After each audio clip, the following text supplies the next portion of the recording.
Hi, my name is Don Meredith. I'm the Director of Design and Engineering for Perception and Wilderness Systems. Today I'll be talking to you about installing your crank arms onto either your Pilot pedal drive or your Helix from Wilderness Systems pedal drive.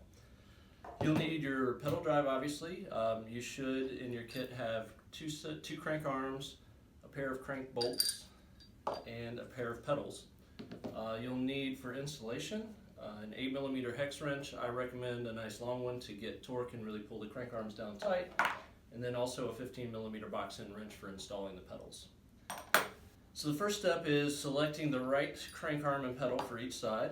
If you orient the pedal drive like you would be in the kayak with the prop facing you, this is the left side and the right side, left and right.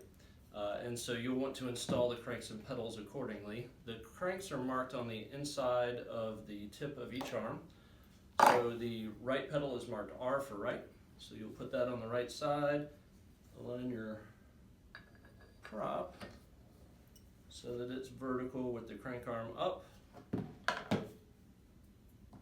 Place the crank arm on the square drive, load your crank bolt, and then use your hex wrench to tighten it down.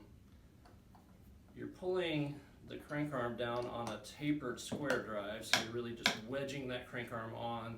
So you want to get that good and tight to pull the crank arm down on there so it doesn't come loose during use. Same thing on the other side.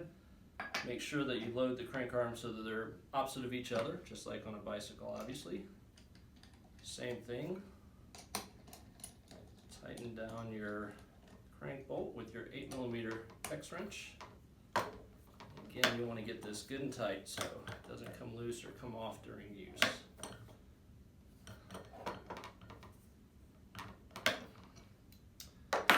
So now you have your crank arms installed. The next thing you want to do is put the pedals on. We've marked those for convenience, right and left. So obviously the right pedal goes on the right side.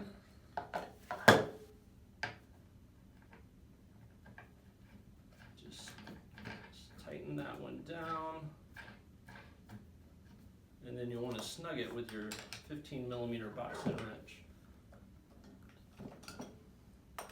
Doesn't need to be super tight because the pedaling action actually pushes the shaft in the tightening direction. That's why on the left-hand side, where we are now, the threads are opposite. So instead of righty-tighty, lefty-loosey, it's lefty-tighty, righty-loosey, if you will. That's to make sure that when you're pedaling, the pedal doesn't back itself out of the crank arm. So just remember, especially if you're taking it apart, this is the same on a bicycle or on this system, that on the left-hand side, remember that you have reverse threads. So you want to go right for loose and left for tight, which is what we just did. So again, first step was to make sure that you get the right crank arm, the proper crank arm on each side, so the one marked right on the right-hand side along with the right-hand pedal, and then left on the left-hand side, not forgetting that on the pedal threading, it's reverse threaded for the left-hand side. If you have any further questions, please contact our customer service and have a great day.